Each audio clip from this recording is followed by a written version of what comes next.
अस्सलाम वालेकुम, मुझे कैसे हैं सब लोग। होप सो सब ठीक होंगे। आज हम फर्स्ट ईयर की physics according to federal board chapter 2 का टॉपिक देखेंगे, प्रोडक्ट ऑफ टू वेक्टर्स के। अगर इन केस हमारे पास दो वेक्टर्स हैं, हम उनको मल्टीप्लाई किस तरह से कर सकते हैं, उनका प्रोडक्ट किस तरह से ले सकते हैं, ठीक है। तो यहाँ पे टू टाइप्स के मल्टीप्लिकेशन देखेंगे, तो उसको देखते हैं टू टाइप्स की मल्टीप्लिकेशन कैसे होती है, कौन सी होती है, उसको प्रोसीड करेंगे, उनकी प्रॉपर्टीज देखेंगे, ठीक है। कहते हैं यूजुअली जब भी हम दो वेक्टर्स को मल्टीप्लाई करते हैं ना, तो जो रिजल्ट आता है, जो हमारे पास प्रोडक्ट आता है, वो या तो स्केलर होता है या वो वेक्टर होता है। तो कोई भी अगर हमारे पास रिजल्ट स्केलर आएगा तो हम कहेंगे वो स्केलर प्रोडक्ट है। अगर मेरे पास दो वेक्टर्स को मल्टीप्लाई करने से जो क्वांटिटी आ रही है वो वेक्टर है, तो हम कहेंगे वो वेक्टर प्रोडक्ट है। तो प्रोडक्ट दो तरह के होता है, या स्केलर प्रोडक्ट या वेक्टर प्रोडक्ट। हम दो वेक्टर्स को जब भी मल्टीप्लाई करते हैं, या तो हमारे पास प्रोडक्ट स्केलर क्वांटिटी आती है, या फिर ये हमने प्रीवियस लेक्चर में डिफाइन किया था, स्केलर क्वांटिटी किसको कहते हैं, वेक्टर क्वांटिटी किसको कहते हैं। स्केलर का मतलब होता है जिसमें सिर्फ मैग्नीट्यूड हो, वेक्टर का मतलब होता है जिसमें डायरेक्शन भी हो। अगर दो वेक्टर्स को मल्टीप्लाई करने से हमारे पास सिर्फ स्केलर क्वांटिटी आ रही है तो वो स्केलर प्रोडक्ट होता है। अगर दो वेक्टर्स को मल्टीप्लाई करने से वेक्टर क्वांटिटी आ रही है तो वो हमारे पास क्या आता है, वो वेक्टर क्वांटिटी होती है। कहते हैं ये जो प्रोडक्ट है, स्केलर आ रहा है, ये वेक्टर आ रहा है, किसके ऊपर डिपेंड करता है, कहते हैं ये डिपेंड करता है कि हम कौन से दो वेक्टर्स को मल्टीप्लाई कर रहे हैं, ठीक है। तो ये जो हमारे पास गिवन वेक्टर्स को हम मल्टीप्लाई कर रहे होते हैं उनके ऊपर डिपेंड कर रहा होता है। डिटेल में हम इसको देखते हैं। सबसे पहले तो हम स्केलर प्रोडक्ट को डिफाइन करेंगे, इसको डॉट प्रोडक्ट बी बोला जाता है। अब क्यों बोला जाता है वो देखते हैं। स्केलर प्रोडक्ट मैंने अगेन वही आपको 2 मिनट पहले बताया है कि ऐसा प्रोडक्ट होता है जिसमें दो वेक्टर्स को मल्टीप्लाई करने से अगर हमें कोई स्केलर क्वांटिटी मिल रही है तो हम लोग नाम देते हैं उसको स्केलर प्रोडक्ट का। कहते हैं स्केलर प्रोडक्ट को हम लोग रिप्रेजेंट कैसे करते हैं, हम लोग यूजुअली दो वेक्टर्स के दरमियान ना डॉट लगा के शो करते हैं, ठीक है। इसलिए इसका दूसरा नाम क्या है, डॉट प्रोडक्ट, ठीक है। कहते हैं मिसाल के तौर पर ये देखिए, ये दो वेक्टर्स हैं, अगर मैंने इसका स्केलर प्रोडक्ट रिप्रेजेंट करना है तो मैं इनके दरमियान डॉट लगा दूंगी। मैंने कहा था वेक्टर को रिप्रेजेंट करने का तरीका क्या होता है बच्चे, या तो उसको बोल्ड करके लिखते हैं, ठीक है, या फिर क्या करते हैं उस लेटर के ऊपर ना आप एरो डाल देते हैं, ठीक है। तो अगर मेरे पास यहाँ पे बुक्स में ना सबको क्या किया हुआ है, बोल्ड करके लिखा हुआ है, वेक्टर को बोल्ड करके लिखा हुआ है, लेकिन पेपर में याद रखिएगा आपने क्या करना है, इसको एरो हेड के जरिए रिप्रेजेंट करना है, क्योंकि एरो हेड के जरिए उसको रिप्रेजेंट करना आसान होता है, ठीक है। बजाय इसके को आप उसको बोल्ड करके दे पेन से या मार्कर से, ठीक है। तो कहते हैं सपोज करें कि हमारे पास दो वेक्टर्स हमने लिए हैं, ए एंड बी, हमने दो वेक्टर्स लिए और इनके दरमियान एंगल थीटा है। ये उसकी ना साथ में रिप्रेजेंटेशन भी बताएगा बाद में, अभी तो सिर्फ उसको मैथमेटिकली बता रहा है कि हमारे पास क्या है कि दो वेक्टर्स लिए, ये वेक्टर ए ले लिया, ये वेक्टर बी ले लिया, और ये इनके दरमियान कोई एंगल थीटा है। कहते हैं अगर इन दो वेक्टर्स के दरमियान मैंने डॉट प्रोडक्ट शो करना है तो मैं क्या करूंगी, ए डॉट बी के हमने स्केलर प्रोडक्ट को हम क्या करते हैं, दो वेक्टर्स के दरमियान डॉट शो करते हैं, ठीक है। और जब डॉट को खत्म करेंगे वहां पे क्या आ जाता है, कॉस थीटा आ जाता है। अब यहाँ पे हमारे पास क्या है, ये वेक्टर ए था, डॉट वेक्टर बी था। तो इसे लिखते कैसे हैं, पहले वेक्टर ए की मैग्नीट्यूड, ये देखिए ये बोल्ड करके आपकी बुक में उसने लिखा हुआ है, लेकिन उसके कंपैरिजन में ये देखिए ये सिंपल करके लिखा हुआ है। तो सिंपल अगर आप लिखते हैं ना, कोई बगैर कुछ उसको बोल्ड किए या बिल्कुल सादा सा लिख देते हैं, उसकी मैग्नीट्यूड शो कर रहा होता है। तो ये वेक्टर ए की मैग्नीट्यूड है, ये वेक्टर बी की मैग्नीट्यूड है, और डॉट की जगह क्या आ जाता है, कॉस थीटा, मतलब इनके दरमियान एंगल कितना है, ठीक है। तो मतलब हमने जब भी स्केलर प्रोडक्ट लेना होता है, डॉट प्रोडक्ट लेना होता है, तो हम लोग क्या करते हैं, वहां पे कौन सा एंगल लेते हैं, कोसाइन एंगल लेते हैं, ठीक है। तो अगर दो वेक्टर्स के दरमियान हमने डॉट प्रोडक्ट लेना तो हम उनका कौन सा एंगल लेंगे, कोसाइन। मतलब डॉट की जगह हमेशा हम डॉट प्रोडक्ट में क्या लेते हैं, कोसाइन एंगल लेते हैं। मतलब इसको कॉस बोल देते हैं आसान अल्फाज में, शॉर्ट फॉर्म में, लेकिन ये कोसाइन एंगल होता है, ठीक है। अब कहते हैं अगर इसको वैसे हमने लिखना हो तो हम इसको ऐसे भी लिखते हैं कि वेक्टर लिखते कैसे, वैसे अगर इसको वर्बली देखें या वैसे ग्राफिकली रिप्रेजेंट करें, तो वेक्टर ए डॉट बी है, vector A dot vector B. इसको लिखते कैसे है, पहले वेक्टर ए की मैग्नीट्यूड और फिर लिखते हैं वेक्टर बी की, वेक्टर ए की मैग्नीट्यूड का कंपोनेंट और वेक्टर बी की मैग्नीट्यूड। मतलब हम लोग ना किसी एक वेक्टर का कंपोनेंट ले लेते हैं अलॉन्ग दिस सेकेंड वेक्टर। तो अगर ए डॉट बी है तो उसने क्या किया है, ए वेक्टर का कंपोनेंट लिया है, मतलब अलॉन्ग दी वेक्टर बी, और वेक्टर बी की मैग्नीट्यूड लिया। मतलब हमने किसके कंपोनेंट्स बनाए हैं, हमने वेक्टर ए के कंपोनेंट बनाए हैं। और कौन सा कंपोनेंट लेना है हमने, जो बी के पैरेलल है, ठीक है, in the direction of B है। मिसाल के तौर पे आपने सिर्फ यहाँ पे अगर इस फॉर्मूले को मैं एक्सप्लेन करूँ ग्राफिकली, तो हमारे पास क्या है, दो वेक्टर हैं ए डॉट बी। इसमें कहते हैं हमारे पास वैसे यूजुअली तरीका पता क्या होता है, अगर प्रॉपर देखा जाए तो हम क्या करते हैं, पहले वेक्टर की मैग्नीट्यूड लेते हैं और दूसरे वेक्टर का कंपोनेंट लेते हैं जो in the direction of vector A हो, मतलब फर्स्ट वेक्टर हो, तो उसको लेते हैं बी कॉस थीटा। लेकिन आपके पास यहाँ पे उसने कहा है कि आप किसी भी वेक्टर ए का कंपोनेंट ले सकते हैं और किसी भी वेक्टर की मैग्नीट्यूड ले सकते हैं। तो यहाँ पे उसने वेक्टर ए का कंपोनेंट ले लिया, वो कंपोनेंट जो पैरेलल है, कॉस थीटा का मतलब होता है पैरेलल। इससे पहले ना हमने कंपोनेंट्स पढ़े थे, रेक्टेंगुलर कंपोनेंट्स। तो हमने कहा था कि जो पैरेलल कंपोनेंट होता है जो एक्स एक्सिस के लॉन्ग होता है उसको कॉस थीटा के जरिए रिप्रेजेंट करते हैं, और जो परपेंडिकुलर होता है वाई कंपोनेंट, ये देखिए हमने ना इससे प्रीवियस लेक्चर में ये पढ़ा था दिस वन, कि जो परपेंडिकुलर कंपोनेंट होता है ना वाई कंपोनेंट उसको साइन थीटा से प्रेजेंट करते हैं, जो पैरेलल कंपोनेंट होता है उसको कॉस थीटा से प्रेजेंट करते हैं एक्स कंपोनेंट को। तो यहाँ पे इसका मतलब है ये पैरेलल कंपोनेंट है, एक्स कंपोनेंट लेंगे कॉस थीटा वाला जो बी के पैरेलल होगा।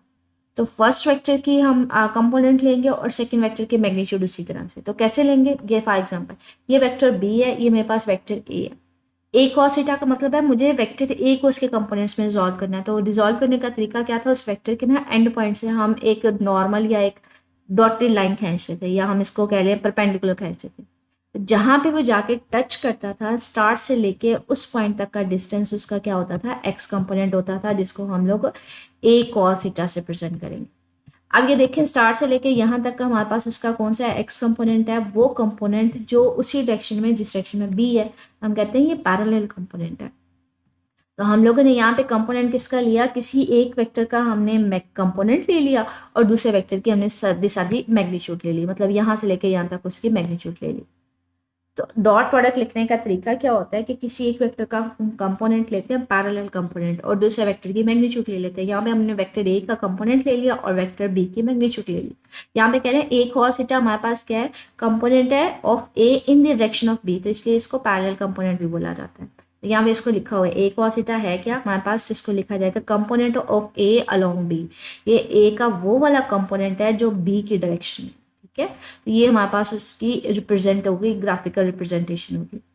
इसी तरह से अगर हम लोग इसको ए डॉट बी, हम वेक्टर ए का कंपोनेंट ना लेना चाहें, हम वेक्टर बी का कंपोनेंट लेना चाहें, फिर कैसे होगा, तो फिर ए उसी तरह से रहेगा और मेरे पास बी की जगह क्या आ जाएगा, बी कॉस थीटा। मतलब आपको वो कह रहा है किसी एक वेक्टर के आप कंपोनेंट ले सकते हैं। पहले हमने ए का कंपोनेंट लिया, अब वो कहता है आप बी का भी ले सकते हैं। बी का कंपोनेंट कैसे लेंगे बच्चे, अब बी के एंड पॉइंट से ना हम डॉटेड लाइन खींचेंगे ए के ऊपर, मतलब वही वेक्टर डायग्राम होगी कि ये मेरे पास वेक्टर ए है, ये वेक्टर बी है। अब हमने क्या करना है कि डायग्राम ना थोड़ी सी मतलब डिफरेंट है, यहाँ पे भी वेक्टर ए का ही कंपोनेंट लिया है, लेकिन अगर आप वेक्टर बी को कंपोनेंट ड्रॉ करेंगे ना डायग्राम उसी तरह से होगी, लेकिन थोड़ा सा चेंज हो जाएगा। फॉर एग्जाम्पल ये देखें, अगर ये डायग्राम वही है, ये वेक्टर ए है, ये वेक्टर बी है, अगर आप ए का कंपोनेंट लेते हैं तो उसके एंड पॉइंट से आप एक डॉटेड, एक नॉर्मल, एक परपेंडिकुलर, परपेंडिकुलर नॉर्मल डॉटेड एक ही चीज़ है, लाइन खींचते हैं बी के ऊपर, तो उसका जो स्टार्ट से लेके जहाँ पे वो टच करेगा वो इसका एक कंपोनेंट होगा।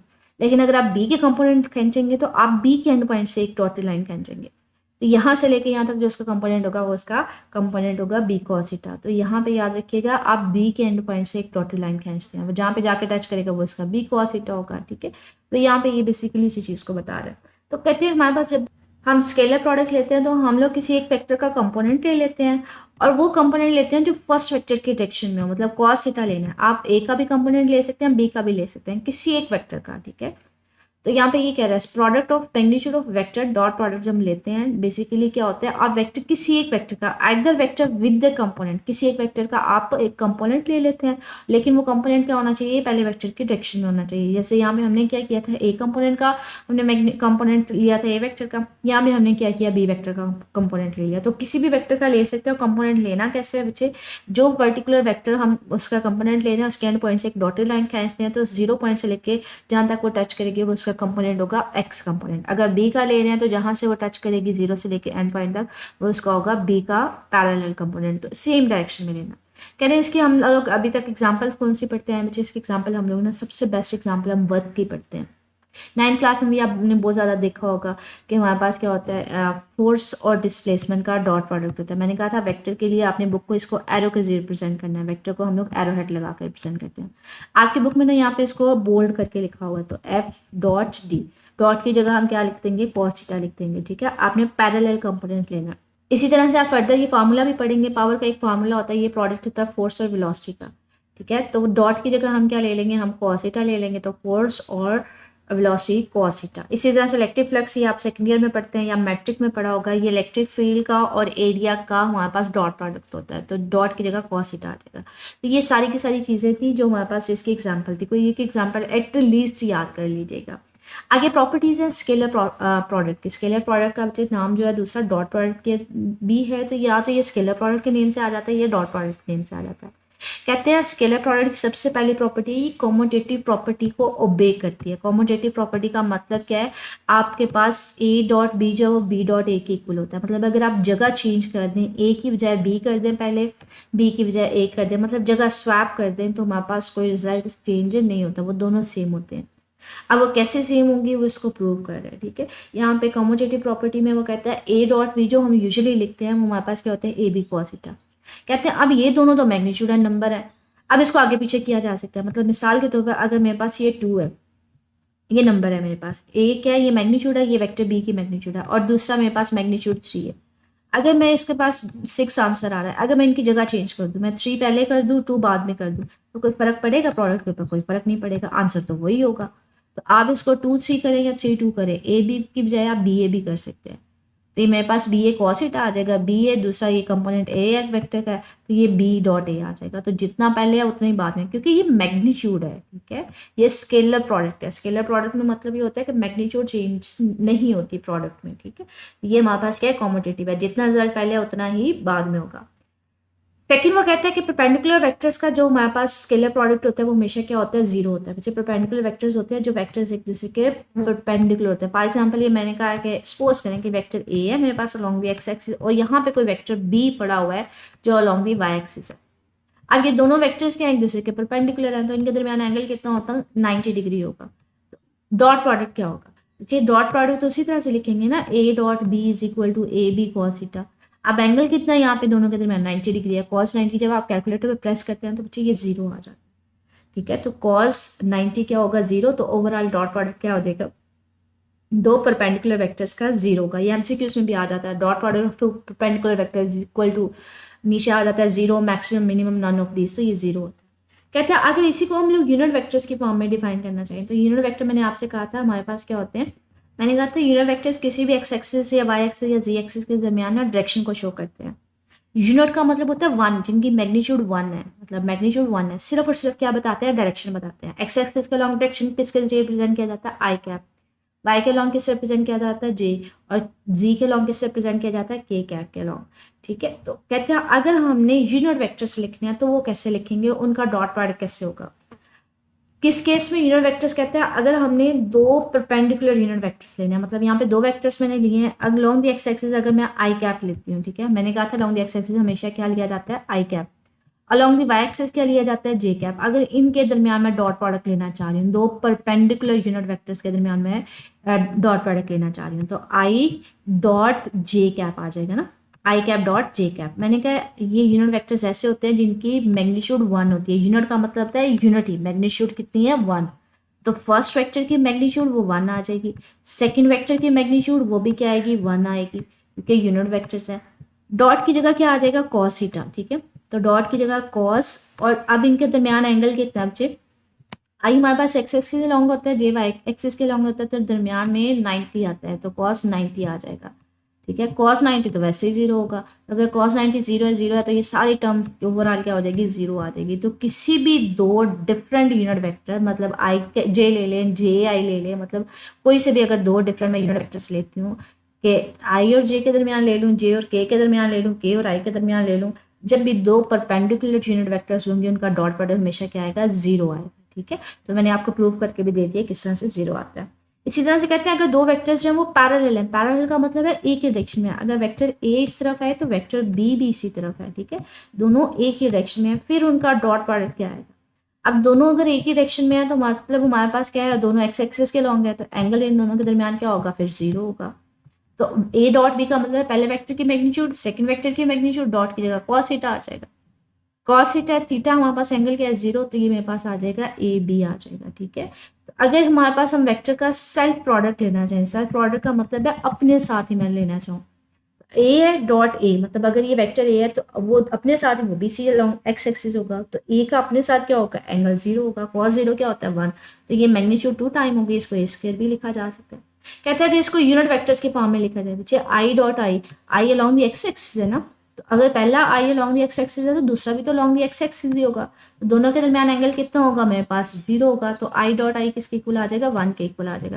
मैंने वही आपसे कहा है कि आई डॉट आई कैसे लिखते हैं, अगर मैंने इनका डॉट प्रोडक्ट लेना है तो पहले वेक्टर की मैग्नीट्यूड क्या है, वन, ठीक है। यूनिट वेक्टर बोलते ही उसको है जिसकी मैग्नीट्यूड 1 होती है, ठीक है।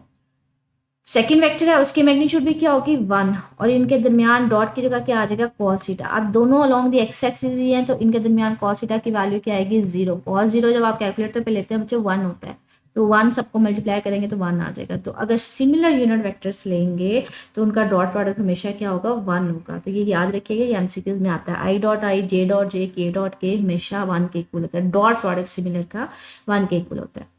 अब अगर एंटी पैरेलल का मतलब है अगर कोई एक पॉजिटिव एक्स एक्सिस के लॉन्ग वेक्टर है तो दूसरा हमारे पास क्या होगा, उसकी direction along the negative x axis होगी। कि अगर ये vector a along the x axis है तो दूसरा क्या होगा, नेगेटिव एक्स एक्सिस के इक्वल होगा, ठीक है। तो उसको बी वेक्टर बोल देंगे। अब इनके दरमियान अगर एक अलोंग द एक्स एक्सिस है दूसरा along the negative x axis है तो दरमियान में एंगल कितना होता है 180 डिग्री होता है, ठीक है।